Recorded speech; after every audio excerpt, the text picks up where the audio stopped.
जैसे हम आश्रय लेते हैं, किसी का प्रश्न था उसी भगवान के विषय में, तो जैसे हम आश्रय तत्व का वो रखते हैं कि प्रभु हमारी रक्षा करेंगे, प्रभु हमें, तो आज किसी का एक प्रश्न था तो उन्होंने लिखा था कि वो किसी डॉक्टर के पास गए, वो कुछ स्पर्श उन्होंने गलत किया। उस समय तो पहले तो उनको ठीक लगा कि, पर बाद में जब चिंतन किया तो उनको लगा कि ये गलत स्पर्श था, कि ऐसा नहीं करना चाहिए था। फिर वो हनुमान जी के भक्त थे, उन्होंने बोला कि हनुमान जी ने मुझे ऐसी स्थिति में क्यों डाला, और मतलब मैं तो नाम भी जप करती थी। फिर वो दुखी हो रहे हैं, तो महाराज जी इसको कैसे समझें कि प्रभु का। अब इसमें अगर वो समझ पावे, पूर्व का कोई अशुभ प्रारब्ध जो आपसे गलती हुई थी, उसी गलती का निराकरण हुआ। आपने जो गलती की और उसका प्रकाश नहीं हुआ, तो आपको क्षोभ और दुख दिलाने के लिए ये प्रारब्ध यहाँ गिरा करके, नहीं तो ऐसा जैसे कभी कोई चूक का अवसर आया तो भगवान थोड़ी चूक का अवसर हमें दे रहे हैं। हमारी वासना, हमारी गलती हमें चूक पे ले जा रही, भगवान हमें बचा सकते हैं। हम भगवान से प्रार्थना करें, उस समय भगवान को पुकारें तो भगवान हमारी रक्षा करेंगे। जैसे बड़ी बड़ी पवित्र साध्वियों के ऊपर गलत दृष्टि वाले, अब जैसे गंगा यमुना बाई थी वृंदावन में, तो पवित्रता से भजन करती थी, तपस्वी थी, विरक्त थी। अब ब्रह्मचारिणी थी, तो ब्रह्मचारिणी में तेज होता है। तो अकबर बादशाह का भांजा वो यहाँ आगरे का अधिकारी था, तो वो यहाँ वृंदावन आया अपने परिकर के साथ। तो उसने देखा इतनी सुंदर साध्वी और तो तपस्वी तेजस्वी, वो लुभायमान हो गया। उसने कहा इनको हमारी सेवा में भेजा जाए। बोले ये संत हैं, कोई ऐसे थोड़ी है कि ऐसे आ जाएंगे।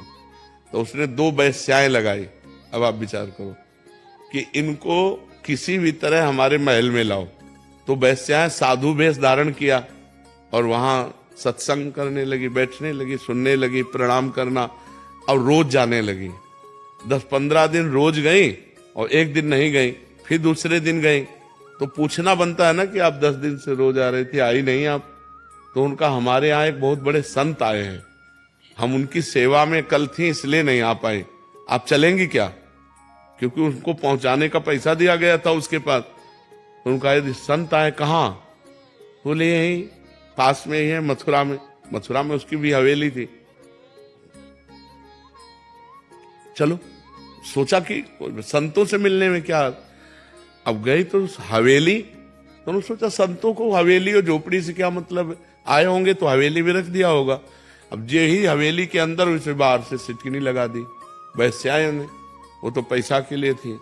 और जो अंदर गई तो बादशाह का भांजा हो, अब वो समझ गई कि मुझे नाटक करके फंसाया गया। तो गए दूर रहना, स्पर्श मत करना। और वो तपस्विनी थी, अब वो काहे को माने, अब उसकी हवेली के अंदर आ चुकी है, बंद है, शासन उसके हाथ में, बादशाह उसका मामा है, तो उसको कोई फर्क तो था नहीं।